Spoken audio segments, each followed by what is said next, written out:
Buenos días, alumnos. ¿Cómo están? Espero que hayan pasado un buen fin de semana.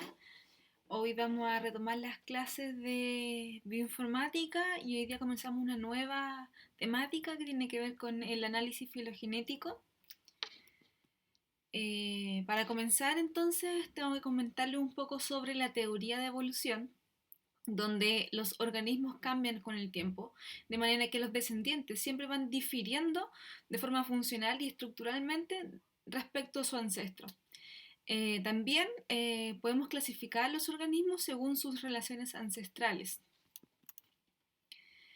Cuando comparamos entre organismos podemos abordarlos de dos maneras, la filogenia tradicional y la filogenia molecular. La primera tiene que ver con el estudio a través de sus fenotipos, por ejemplo, la presencia o ausencia de alas en este caso. Y en cambio, en la filogenia molecular se estudia entonces a través de las secuencias biológicas. Las secuencias biológicas corresponden a las secuencias de DNA o de proteínas. También las similitudes y las divergencias entre las secuencias biológicas que podemos establecer mediante el proceso de alineamiento de las secuencias, a menudo requieren ser analizadas y visualizadas en el contexto de árboles filogenéticos. Pero la pregunta principal es, ¿qué es la filogenia? Bueno, la filogenia es el estudio de las relaciones evolutivas. A través de un análisis filogenético podemos inferir o estimar estas relaciones evolutivas. ¿Ya? Estudiar las mutaciones de las secuencias biológicas de ADN o de ARN o de proteínas de una población de individuos con la finalidad de reconstruir entonces una historia evolutiva a través de los árboles. Esto se basa así en algunos supuestos fundamentales, los cuales tienen que ver con que cualquier grupo de organismos se relacionan por descendencia de un ancestro en común. Hay un patrón de bifurcación de cladogénesis, bifurcación que va por dos caminos, y hay un cambio en las características de los linajes, se produce por el transcurso del tiempo. ¿Y cómo se representan entonces estas relaciones evolutivas? Bueno, acá tenemos un árbol, créanme que es un árbol, donde tenemos ramas que vienen siendo los clados, que corresponden en este caso, las ramas son los organismos. Está el humano, el ratón y la mosca. Y cada vértice donde hay un proceso de bifurcación entre dos ramas o dos organismos se llama nodo. ¿Ya? Entonces tenemos los clados, tenemos los nodos, tenemos las ramas. Y una forma de interpretar este tipo de visualización es que, por ejemplo, evolutivamente hablando, el humano está más cercano al ratón que a la mosca, porque en la mosca se separó en un proceso anterior al humano y la mosca. ¿Ya? ¿Cómo podemos representar entonces estas relaciones evolutivas con mayor detalle? Bueno, tenemos un nodo interno, que es el nodo que está acá, ¿ya? Que es como el nodo raíz, ¿ya? Y que representa a los ancestros. También tenemos, bueno, este es el nodo raíz, y los nodos internos son estos, ¿ya? Son estos nodos, y este es el nodo raíz, que es el ancestro común a todos los organismos o secuencias que estamos evaluando. Un OTU es una hoja o extremo, en este caso son estas, ¿ya? Que pueden ser secuencias, pueden ser organismos, etc. Entonces, esta es la forma de visualizar una relación ancestral entre el ancestro común entre todas las secuencias evaluadas. Hay que tener en claro qué conceptos existen detrás de este tipo de análisis. Bueno, tenemos los clados, tenemos los taxones, tenemos la longitud de las ramas, tenemos los nodos. Bueno, en cuanto a los clados, son grupos de organismos o genes que comparten el mismo ancestro en común.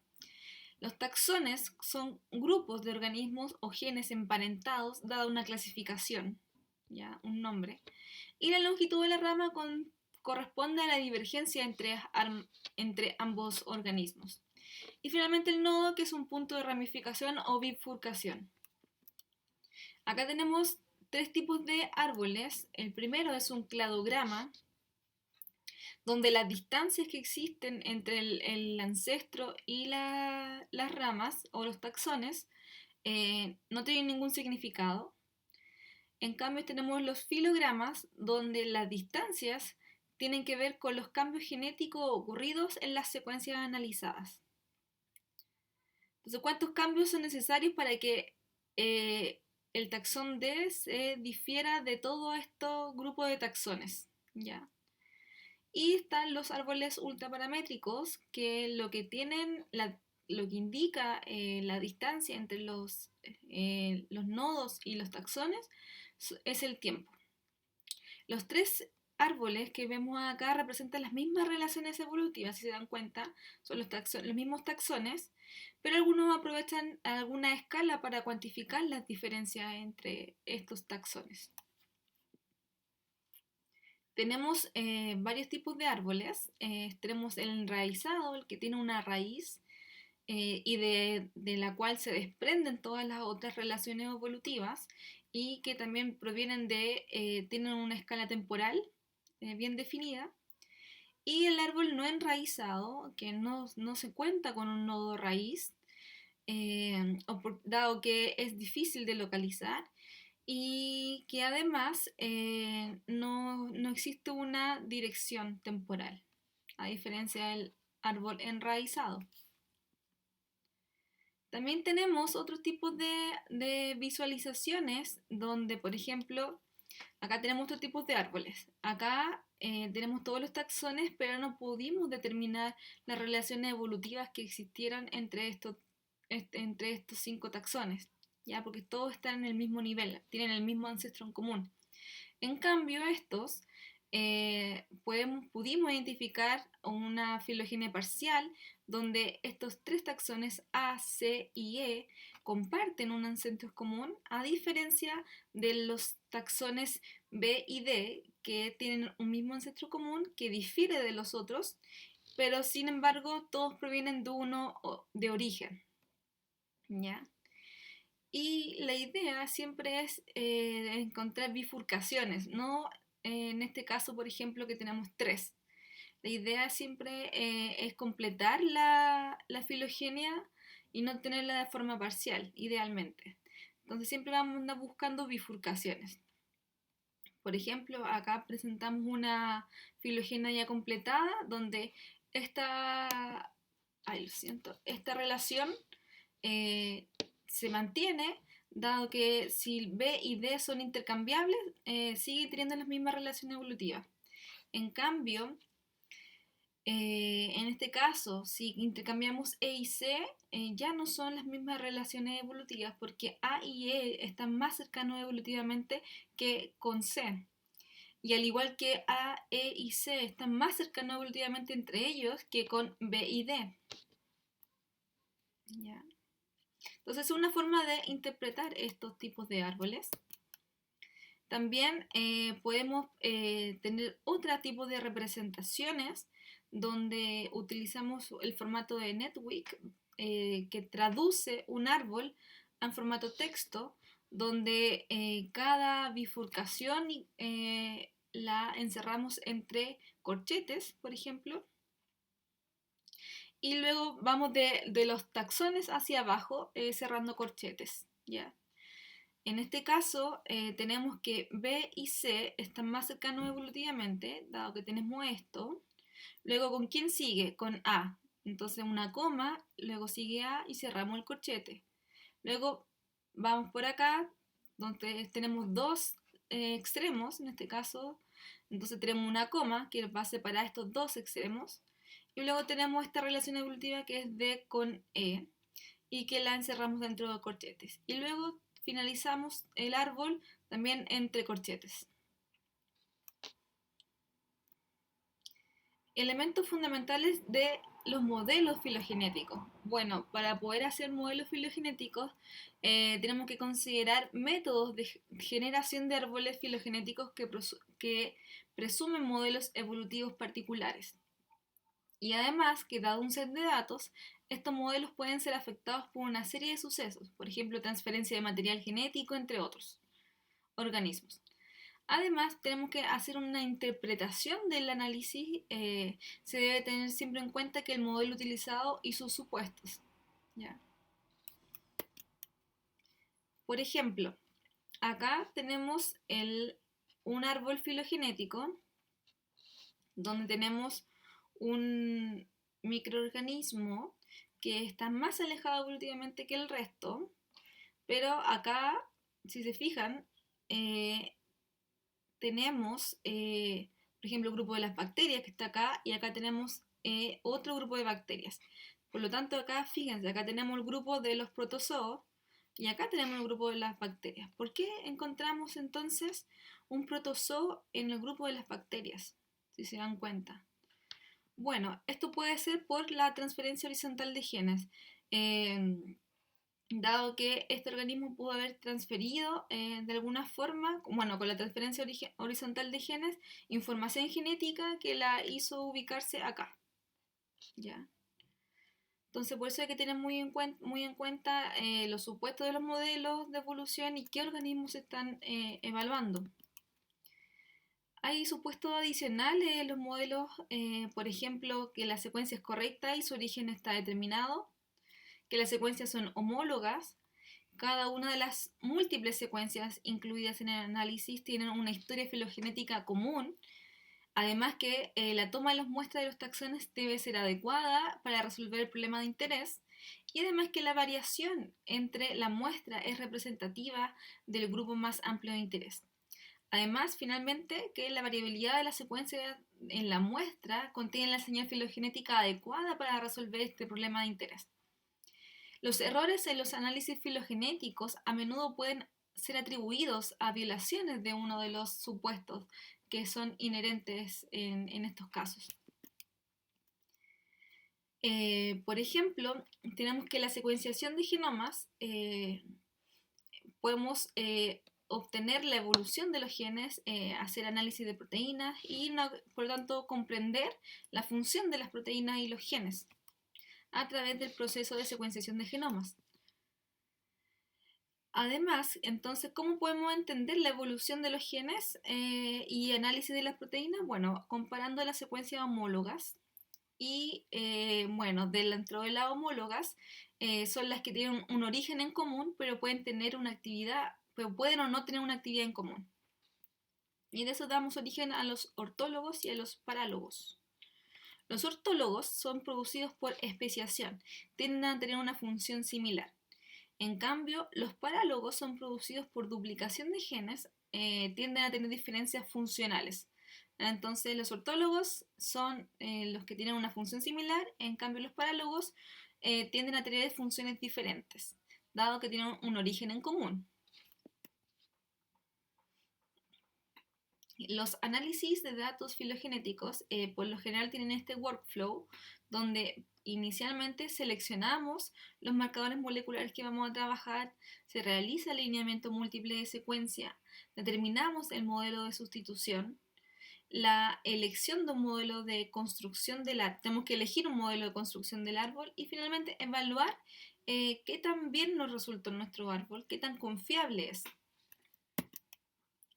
Para esto también podemos, por ejemplo, en el caso de la elección de los marcadores moleculares, podemos utilizar secuencias de nucleótidos o de proteínas. Utilizar secuencias de nucleótidos, entonces, las cuales evolucionan rápidamente, más que las proteínas, cuando se estudian organismos estrechamente relacionados, por ejemplo, regiones no codificantes de ADN mitocondrial. En cambio, estudiar la evolución de grupos de organismos ampliamente divergentes es aconsejable utilizar secuencias de lenta evolución como ARN o como secuencias de proteínas. En el paso del alineamiento, entonces tenemos que alinear toda esta secuencia. ¿A qué me refiero con alinear? Uno tiene primero la secuencia, aquí tenemos 4 secuencias de ADN, ¿ya? Y las ordenamos por posiciones. Entonces la primera posición para todas las 4 secuencias, la segunda posición para las 4 secuencias y así para todo el largo de las secuencias. Y encontramos de esta forma sitios. Si se fijan acá, lo que tienen en común es que para la primera posición de todas las secuencias analizadas siempre es una A. En cambio, en el sitio 6 siempre es una T y en el sitio 8 siempre es una C. Estos son sitios conservados. En cambio, en las otras posiciones tenemos una variación entre las posiciones, ¿ya? Entonces, esto es una forma de identificar cuáles son las posiciones que varían y cuáles son las posiciones conservadas. También son un resultado del alineamiento de secuencias. Porque es una forma de determinar qué tan similares son las secuencias y así también podemos determinar cuántos cambios en los nucleótidos son necesarios para que éstas sean tan diferentes o tan similares. Para ahorrar tiempo de cómputo, dado que es un proceso bastante costoso computacionalmente, solo un pequeño número de sitios tienen la información filogenética importante, que son utilizados entonces para crear este árbol. Estos sitios son llamados sitios informativos, los cuales son definidos como sitios que tienen al menos dos tipos de caracteres, cada uno ocurriendo al menos 2 veces. Por ejemplo, en este caso los sitios informativos vendrían siendo la posición 5 y la posición 7 y la 9. ¿Ya? Dado que tienen dos tipos de caracteres y al menos cada uno ocurre 2 veces. ¿Ya? Por ejemplo, aquí tenemos 2 caracteres, ¿ya? Entonces son G y A y cada uno ocurre 2 veces, por lo menos. Una vez que realizamos entonces la identificación de los sitios informativos, tenemos que realizar la determinación del modelo que vamos a utilizar. Esto se llama modelo de sustitución. Entonces, una forma simple de medir la divergencia entre dos secuencias es contar el número de sustituciones que ocurre en un alineamiento. Entonces, ahí determinamos la distancia entre las secuencias. ¿Qué tan diferente o qué tan similares son? A eso me refiero con distancias. Sin embargo, el número de sustituciones observadas puede no reflejar los verdaderos eventos que ocurrieron en los eventos de evolución. Por ejemplo, acá tenemos que, por ejemplo, una mutación es observada, es decir, que A sea reemplazada por C, donde el nucleótido original, que era A, puede haber cambiado varias veces, ¿ya? Para lograr ser C. Y del mismo modo podría haber ocurrido una mutación inversa donde se da el mismo cambio, por ejemplo, una G pasó a ser una C, pero luego volvió a ser una G. Entonces, un nucleótido interno idéntico observado en el alineamiento puede deberse a mutaciones en paralelo en ambas secuencias. Imagínense, todos estos escenarios mutacionales tienen que ser considerados una vez que uno elige un modelo. Entonces, este tipo de problemas dificulta entonces la estimación de las verdaderas distancias evolutivas, genera homoplasia. Para corregir esto se requieren modelos estadísticos de evolución para inferir las verdaderas relaciones entre las secuencias. Para eso tenemos dos tipos de modelos de evolución. Tenemos el modelo de Jukes-Cantor y del modelo de Kimura, donde el modelo de Jukes-Cantor es el más simple de todos. Asume que todos los nucleótidos son sustituidos con igual probabilidad. Este es el modelo. Emplea una función logarítmica para derivar las distancias evolutivas que incluyen cambios ocultos, donde D a B es la distancia evolutiva entre las secuencias A y B, que es esto. Entonces, al final de utilizando este modelo, tenemos la distancia evolutiva entre dos secuencias que es A y B, ¿ya? Y la probabilidad de A y B es la distancia observada medida como la proporción de sustituciones sobre toda la longitud del alineamiento. Entonces, lo que tenemos que hacer acá, por ejemplo, si tenemos un alineamiento de las secuencias A y B que tienen 20 nucleótidos de largo y 6 pares son diferentes, las secuencias difieren un 30%. Es decir, tiene una distancia observada de 0.3. Entonces, si realizamos, completamos el modelo de Joux-Cantor, obtenemos que la distancia entre A y B, utilizando esta fórmula, es de 0.38. En cambio, en el modelo de Kimura, que es mucho más sofisticado, considera diferentes tasas de mutación para las transiciones y sustituciones de una purina por otra o por una pirimidina por otra. Y para las transversiones, sustitución de una purina por una pirimidina o viceversa. ¿Ya? Acá tenemos lo mismo, que está la distancia entre A y B, utilizando este modelo, donde PTI, que es acá, es la frecuencia observada de transición, y PTB es la frecuencia de transversión. Entonces, las purinas, recuerden que son las adeninas y las guaninas, y las pirimidinas son las timinas y las citosinas. En este caso, si hacemos un ejemplo, tenemos que las secuencias A y B difieren en un 30%, donde el 20% de los cambios corresponden a transiciones y 10% a transversiones. Usando este modelo, Kimura, tenemos que la distancia evolutiva es de 0.4. O sea, existe una variación pequeña de ambos modelos, pero esto es un ejemplo. Para las secuencias de proteínas se emplean matrices de sustitución, por ejemplo la PAM o la JTT. También existen otras variantes de los modelos de Joux-Cantor y Kimura para proteínas. Para elegir un método de construcción tenemos dos principales métodos, que son los basados en agrupamiento y los basados en optimalidad.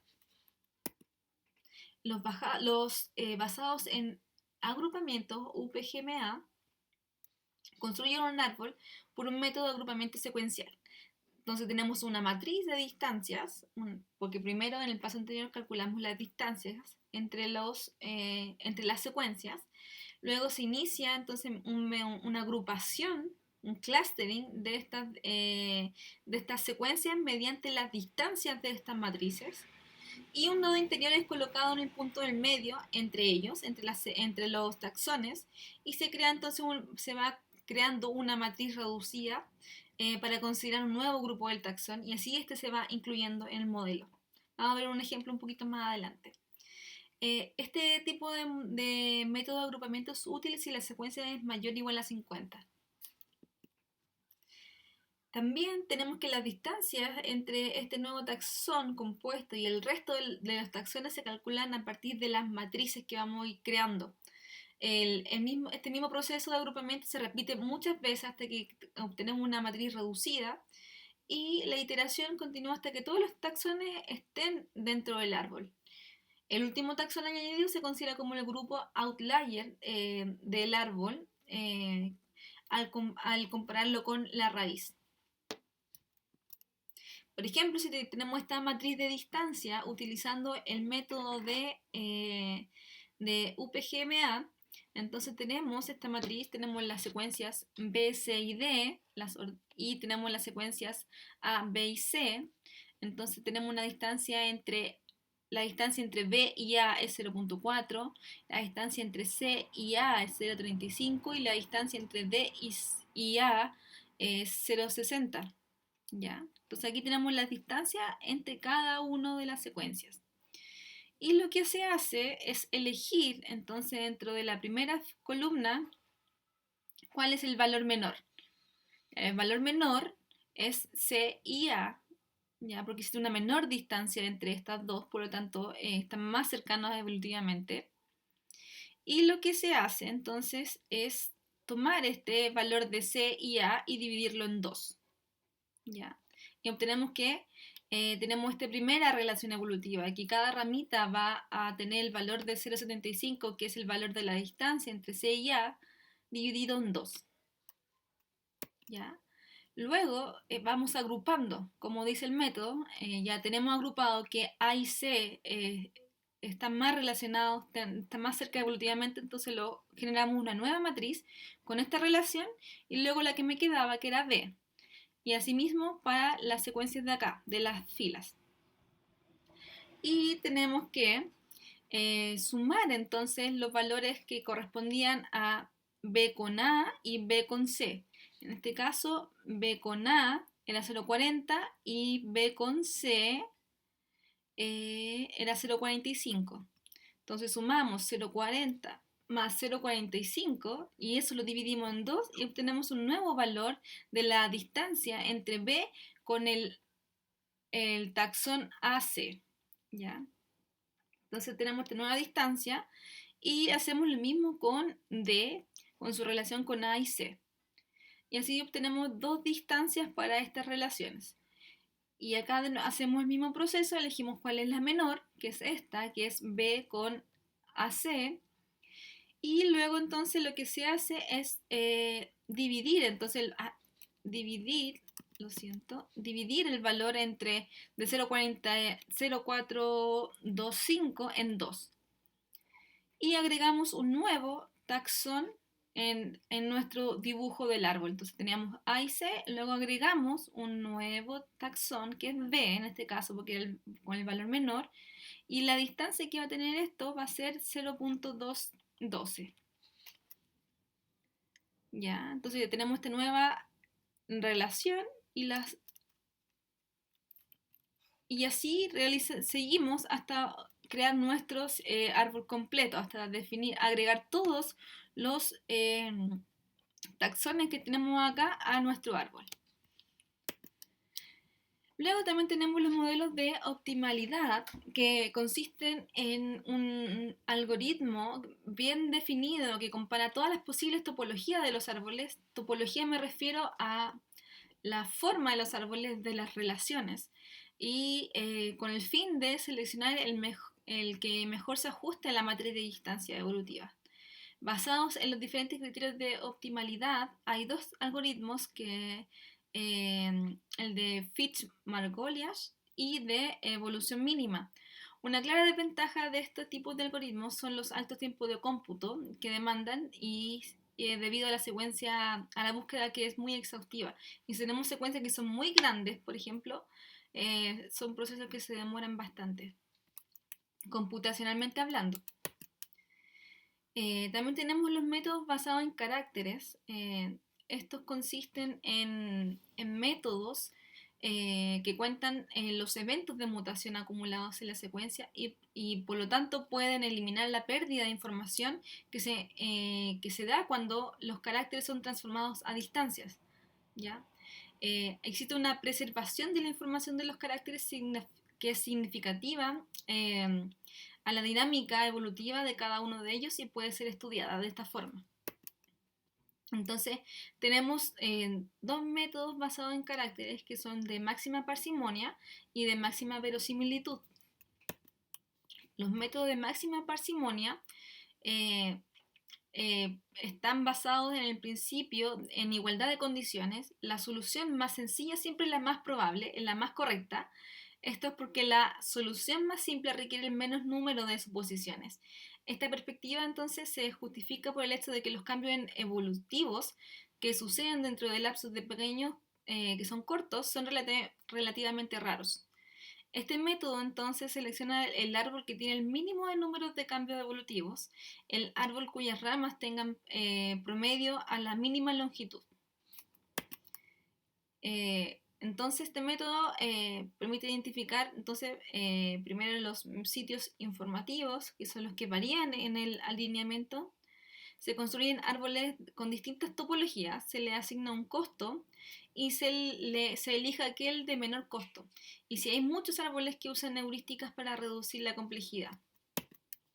Por ejemplo, acá tenemos unas secuencias, tenemos son secuencias de proteína, tenemos los sitios que son conservados, ¿ya? Y tenemos los sitios que son variables. Por ejemplo, hay algunos aquí que estamos descartándolos porque son poco informativos, ¿ya? Porque aquí, por ejemplo, tenemos todos que son el mismo aminoácido y aquí hay una variación, pero hay una variación bastante leve. ¿ya? Porque recuerden que tenía que haber por lo menos dos nucleótidos o aminoácidos diferentes y cada uno tiene que estar al menos dos veces. Ya, por ejemplo, si tomamos esta secuencia para estos organismos y los graficamos de esta forma con un árbol de costos, entonces tenemos esta secuencia que comienza con LKGF, luego acá dice que para llegar a esta secuencia ocurrió un cambio, ¿ya? Y para llegar a esta otra secuencia ocurrió un cambio. Y así para todas las formas de las secuencias que tenemos. Entonces, lo que hacemos finalmente es sumar todos los costos que hay dentro de este árbol y tenemos un costo de igual 7. Y si hacemos lo mismo con otro, entonces con otra secuencia, partimos con otra secuencia y tenemos un costo total de 9. Entonces contamos el número de cambios en cada rama y el árbol con el número más pequeño de cambios es elegido como el mejor. Entonces lo que hace esto es hacer varios árboles tomando distintas secuencias y al final calcular el costo final de cada árbol y elegir el que tiene el costo menor. ¿Ya? ¿Cómo evaluamos entonces un árbol? Porque finalmente siempre vamos a generar un árbol, pero el problema es que si este es informativo o no, si realmente explica los procesos evolutivos que están detrás de las secuencias analizadas.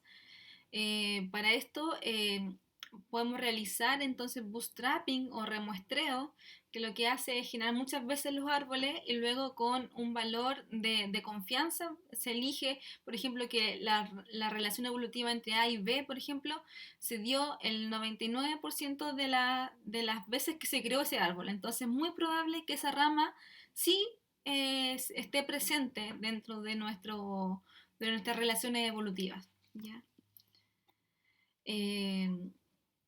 Primero, entonces, para poder hacer esto, tenemos que seleccionar las columnas para hacer nuestro alineamiento múltiple, porque son varias secuencias, eh, hasta tener tantas como el MSA original, que es el alineamiento múltiple.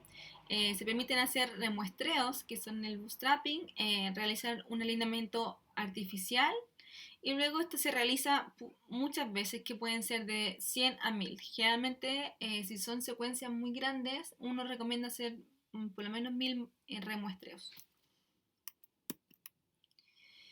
Cada alineamiento es aleatorio, se aplica el algoritmo que se va a evaluar, obteniendo finalmente un árbol. Se construye este árbol de consenso con todos los árboles obtenidos. Entonces, con todo lo que yo construí anteriormente, con todos los árboles que se construyó, se genera un árbol consenso. Y este árbol consenso mantiene las relaciones evolutivas de acuerdo a las cuántas veces se presentó esta relación en los árboles anteriores. Por ejemplo, podemos mantener una rama o una relación evolutiva, por ejemplo, entre A y B, si esta relación se mantuvo por lo menos sobre el 70% en los árboles generados. ¿Ya? Acá les presento algunos árboles o algunos algoritmos que se encuentran online, están los links, que pueden utilizar para hacer este tipo de análisis, pero nosotros los vamos a realizar en R. La próxima clase, el jueves, vamos a tener un mini taller sobre esto. Yo les voy a enseñar cómo se hace. Y luego el lunes vamos a seguir con clase y finalmente vamos a tener también un taller el día jueves.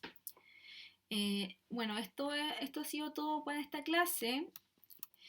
Bueno, tenemos una conclusión que la filogenia molecular es clave para entender entonces los procesos evolutivos y las relaciones entre las secuencias de aminoácidos o de proteínas, o sea, secuencias biológicas.